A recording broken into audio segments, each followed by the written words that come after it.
Hi there, today I'm walking you through design ideas and home decor for a magazine-worthy living room.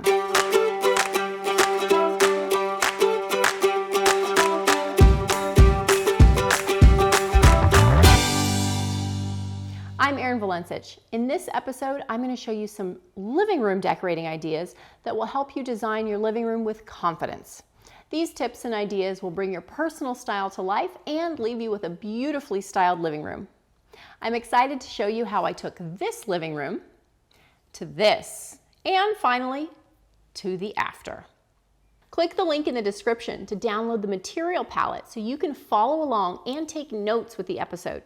You'll learn how I layer different materials, and you can apply those same decisions to your design in your living room. These are the little touches that take you from feeling okay to feeling magazine worthy. Let's get started.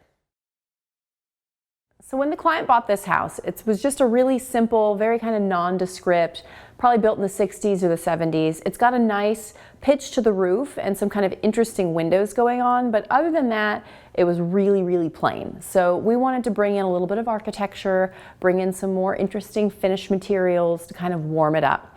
You'll hear that as a consistent theme through a lot of my projects. That's often the direction that the clients want to go, and also that I want to go, is to make the space feel cozy, to feel warm, to feel lived in, and especially if you're looking at more of a modern aesthetic or contemporary and you want it to be very clean lined, that doesn't mean you want it to be cold. And modern can often transition very quickly and very easily into something that does feel cold. So with this house, everything that we brought in, although we kept the palette really light, very neutral and airy, and most of the shapes very contemporary and clean, all the materials are very warm. So we went with light natural woods, we went with woven leather in the pillows, heavily textured upholstery, bringing in fur, bringing in caramel colors and wool accents, bringing in art that has warmth to it so that it doesn't continue to feel like a cold modern box with just like harsh lines everywhere. So for this living room in particular, it's really kind of a great room here, so we've got the living room that looks into the dining room and the kitchen, all as one big space.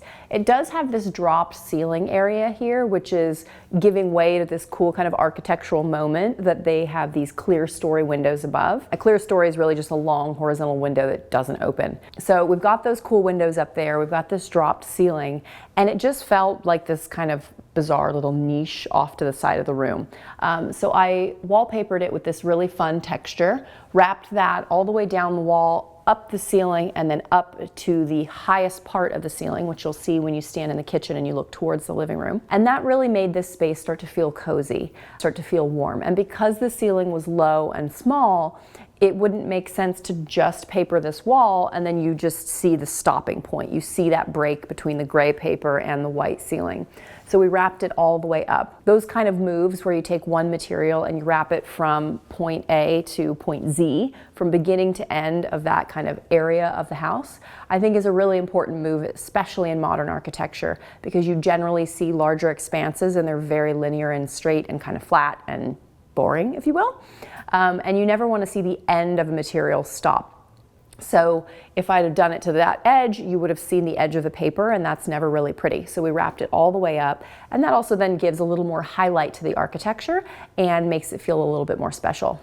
On this wall we have a huge black television, so it also starts to balance the room with the dark elements. So your eye sees this big black TV, and then over on this side you see this long black bookcase by the fireplace, so it starts to kind of feel more even and not lopsided in the room. So you always want to think about that balance as well. If you have one big move happening on one side of the space, what's happening on the other side to balance it, either with height, which is also why I wanted the flowers and the vase to kind of come up and be tall so that you don't feel like this side of the room is really low and then there's something huge and looming over at you on this side. It starts to kind of equalize as you walk in, and also from just a light to dark tonality level, really important. So with our sofas, we kept them really neutral. They do float out here in the middle of the space and didn't want those to kind of break up the room too much. So I chose this really beautiful, heavily textured fabric. It's got enough dark tones kind of underneath in the weave that it also is really friendly to live around. Light sofas can stain very easily, so I always stain treat them, and these days there's so many amazing fabrics that are synthetic based, or basically like outdoor fabrics that you can live with indoors, that it makes it really easy to choose something cool and interesting and textured, but in a light tone, but you can actually live with it for years and it's not going to look terrible in a couple of months. As our accent color in this whole space, we really went with this kind of caramel tone. Brings in that added warmth without being a color, and so that's a tone that I really like to use a lot.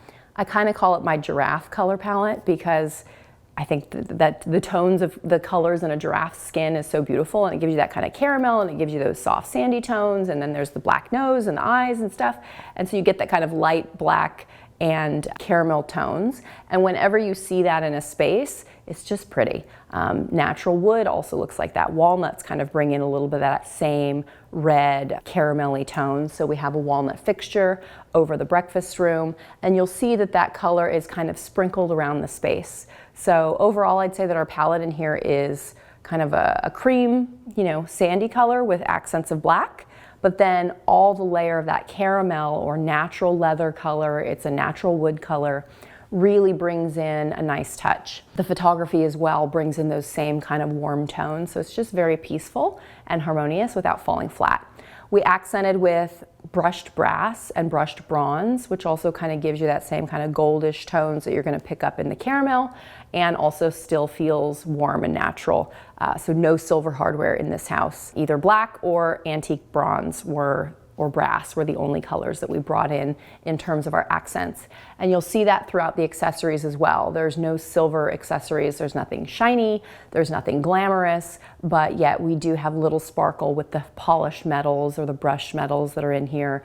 At night it lights up really beautifully with all the candlelight.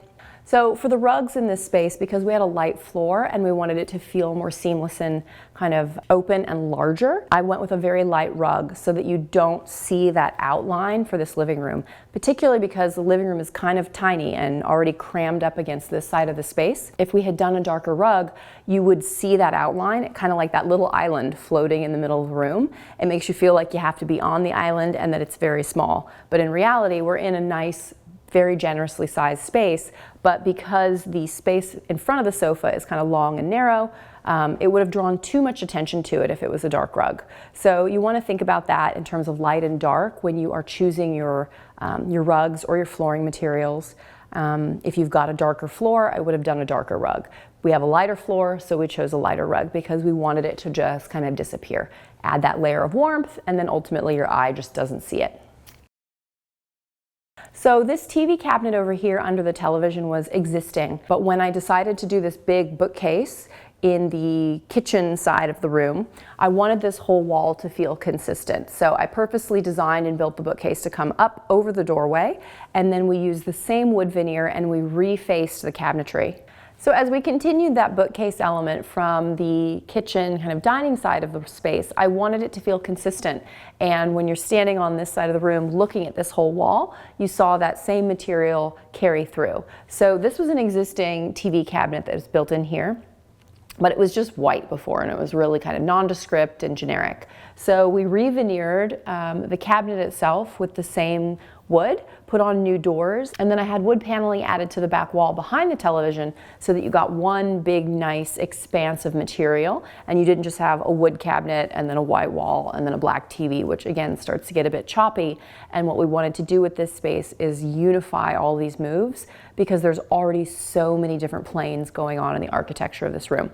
And I think that does a nice job of kind of bringing that up, making it a little bit more consistent. It also makes it feel more finished. I never like to have just one like small random square of drywall that now you have to pick a paint color for. It's much nicer if you can clad as much of the drywall as possible with wallpaper or with wood or stone so that you don't see as much of it. Because let's face it, drywall is just not that sexy. And in modern architecture, I think there's kind of two schools. There's the really well done modern architecture where you don't really see any drywall in any of the houses. It's all wood or stone or some beautiful material. And then you see kind of lower end construction and it's all drywall because it's cheap and it's fast and it's easy. And they think someone will worry about it later. So if you're renovating a space, as much natural material as you can add to the walls, as much drywall as you can cover up, basically, it just makes the space feel more interesting. So with this space, it was pretty easy to do. They just popped the wood paneling, put the TV back on the wall, and then all of a sudden we have this gorgeous custom look built in, and we added new hardware. Again, bringing in our accent metal of choice for this home, which is brushed brass, and put those on there, and it turned out to be a really beautiful space. Thank you for watching the episode.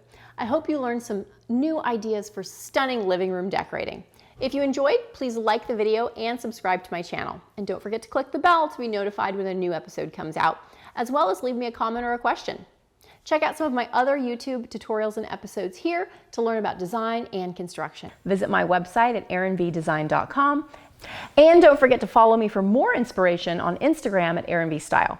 I post some of our projects, I post products I love, I post a lot of beautiful inspiration of rooms, and so I think you'll really enjoy all the fun content that you see there.